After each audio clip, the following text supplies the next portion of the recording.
Hello friends, welcome back to art guru studio. ನನ್ನ ಹೆಸರು ಗುರು ಚಿಮ್ಮನ್. ನಿಮಗೆಲ್ಲರಿಗೂ ಇವತ್ತಿನ ದಿವಸ ಸ್ವಾಗತಿಸುತ್ತಾ, ಇವತ್ತಿನ ದಿವಸ ಒಂದು ಒಳ್ಳೆ ಟಾಪಿಕ್ ಬಗ್ಗೆ ಎಕ್ಸ್ಪೆರಿಮೆಂಟ್ ಮಾಡ್ತಾನೆ ನಿಮಗೆ ಇದ್ರ ಬಗ್ಗೆ ಹೇಳ್ತಾ ಹೋಗ್ತೀನಿ. ವಾಟರ್ ಕಲರ್, ಕನ್ನಡದಲ್ಲೇ ಜಲವರ್ಣ ಅಂತಾರೆ. ಜಲವರ್ಣ ಅಂತ ಅನ್ನೋದಕ್ಕೆ ಕಾರಣ ಏನಂತಂದರೆ ಇದರಲ್ಲಿ ಅತಿ ಹೆಚ್ಚಾಗಿ ನೀರನ್ನು ಮಿಕ್ಸ್ ಮಾಡಿ ಪೇಂಟಿಂಗ್ ಒಂದು ಕಲಾಕೃತಿಯನ್ನು ರೂಪಿಸೋದಕ್ಕೆ ಈ ಥರ ಜಲವರ್ಣ ಅಂತಾರೆ.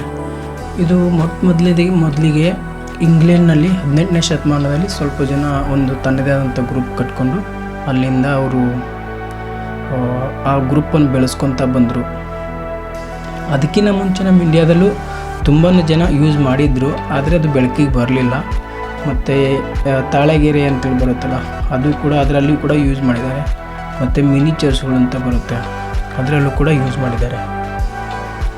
ಹೀಗೆ ವಾಟರ್ ಕಲರ್ ಅನ್ನೋದು ಒಂಥರ ಬೇರೆ ಕಲರ್ಗೆ ಹೋಲಿಸಿದರೆ ಇದೊಂದು ಸ್ವಲ್ಪ ಡಿಫಿಕಲ್ಟ್ ಆಗಿರುತ್ತೆ. ಬೇರೆ ಕಲರ್ ಹೆಂಗಂದರೆ ಸ್ವಲ್ಪ ಏನಾದರೂ ಆಯಿತು ಅಂದರೆ ಮೇಲೆ ಹಾಕಿದರೆ ಮಿಕ್ಸಿಂಗ್ ಮಾಡ್ಕೋಬೋದು. ಆದರೆ ವಾಟರ್ ಕಲರ್ ಹಾಗಲ್ಲ. ಒಂದು ಟೈಮ್ ಏನಾದರೂ ಅಪ್ಲೈ ಮಾಡಿದ್ರೆ ಮತ್ತು ಲೈಟಿಂದ ಡಾರ್ಕ್ ಬರಬೇಕು, ಅದು ಜಾಸ್ತಿ ಅದ್ರ ಮೇಲೆ ಬಾರ ಕಲರ್ ಹಾಕೋ ಆಗಿಲ್ಲ. ವಾಟರ್ ಕಲರ್ ಒಂದು ಟೈಮ್ ಪ್ರಾಕ್ಟೀಸ್ ಆಯಿತು ಅಂತಂದರೆ ನೀವು ಆರಾಮಾಗಿ ಇದರಲ್ಲಿ ಮೂವ್ ಆಗ್ಬೋದು. ಬನ್ನಿ, ಇವತ್ತು ನಾನು ಅದೇ ರೀತಿ ಹಾಗೆ ಮಾಡ್ತಾ ಹೋಗ್ತಾಯಿದ್ದೀನಿ. ನೋಡ್ತಾ ಹೋಗಿ ಎಂಜಾಯ್ ಮಾಡ್ತಾವ್ರಿ.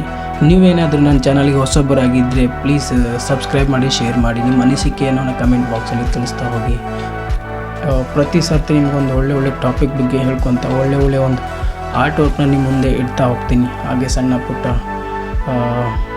ಒಂದೊಂದು ಪ್ಲೇಸಿಗೆ ಹೋಗಿ ಆ ಪ್ಲೇಸ್ ಬಗ್ಗೆ ಹೋಗಿ ಆ ಪ್ಲೇಸಲ್ಲಿ ಕೆಲವೊಂದು ಫೋಟೋಗ್ರಫಿ ಮಾಡ್ಕೊತೀನಿ, ಅಥವಾ ಲೈವಾಗಿ ಕೂತ್ಕೊಳ್ಳೋಕೆ ಟೈಮ್ ಇತ್ತು ಅಂತಂದರೆ ಅಲ್ಲೇ ಕೂತ್ಕೊಂಡು ವರ್ಕ್ ಮಾಡ್ತೀನಿ ಅಂತ ಹೇಳ್ತಾ ಇವತ್ತಿನ ವಿಡಿಯೋದಲ್ಲಿ ನೋಡಿ ಎಂಜಾಯ್ ಮಾಡಿ, ಆನಂದಿಸಿ. ಏನಾದರೂ ಹೊಸದು ನಿಮ್ಮಿಂದ ನಾನು ಕಲಿಬೋದು. ಕಮೆಂಟ್ ಮಾಡಿ, ತಪ್ಪದೆ ಲೈಕ್ ಮಾಡಿ. ಹಾಗೆ ಚೆನ್ನಾಗಾಗಿದ್ದರೆ ಲೈಕ್ ಮಾಡಿ, ಇಲ್ಲ ಅಂದರೂ ಕೂಡ ಡಿಸ್ಲೈಕ್ ಕೂಡ ಮಾಡ್ಬೋದು, ಅದಕ್ಕೇನಿಲ್ಲ. ಬಟ್ ಏನಾರ ಮಾಡಿ, ಲೈಕ್ ಮಾಡಿ ಅಥವಾ ಡಿಸ್ಲೈಕ್ ಮಾಡಿ, ಒಟ್ಟಾರೆ ಮಾಡಿ.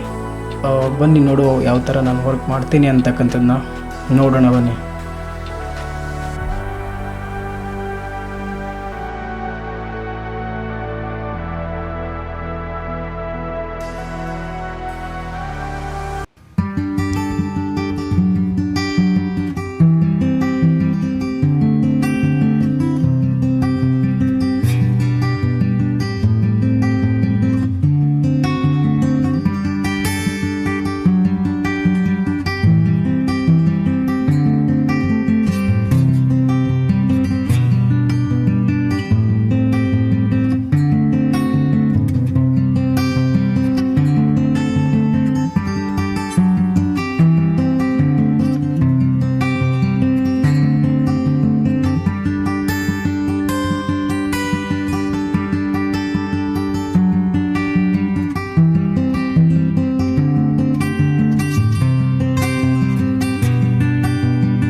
ಈ ವಿಡಿಯೋನ ನೀವು ನೋಡೋದಕ್ಕೆ ತುಂಬ ಥ್ಯಾಂಕ್ಸ್ ಅಂತ ಹೇಳ್ತಾ, ಇದರಲ್ಲಿ ಏನಾದರೂ ಚೇಂಜಸ್ ನಾವು ಮಾಡಬೇಕಿತ್ತು ನಿಮ್ಗೆ ಏನಾದರೂ ಅನಿಸಿದರೆ ಪ್ಲೀಸ್ ನನಗೆ ಕಮೆಂಟ್ ಮೂಲಕ ನಿಮ್ಮ ಅನಿಸಿಕೆಗಳನ್ನು ತಿಳಿಸ್ತಾ ಇರಿ. ಯಾಕಂತಂದರೆ ನಿಮ್ಮಿಂದ ನಾನು ಕಲಿಯೋದು ತುಂಬಾ ಇದೆ. ಅದಕ್ಕೋಸ್ಕರ ನಾನು ಹೇಳ್ತಾ ಇರೋದು ಏನಕ್ಕೆಂದರೆ ನನಗೂ ಕೂಡ ನನ್ನ ವರ್ಕಲ್ಲಿ ಇನ್ನೂ ಇಂಪ್ರೂವ್ಮೆಂಟ್ ಬೇಕು ಕಲಿಯೋದಕ್ಕೋಸ್ಕರ. ನೀವೆಲ್ಲ ಈ ವಿಡಿಯೋನ ನೋಡೋದಕ್ಕೆ ಥ್ಯಾಂಕ್ ಯು. ಹೀಗೆ ಹೊಸ ವಿಡಿಯೋನ ನಿಮ್ಮ ಎದುರುಗಡೆ ತರ್ತಾ ಹೋಗ್ತೀನಿ. ಇವಾಗ ನೆಕ್ಸ್ಟ್ ವಿಡಿಯೋದವರೆಗೂ ಟಾಟಾ, bye bye. Thank you very much for watching.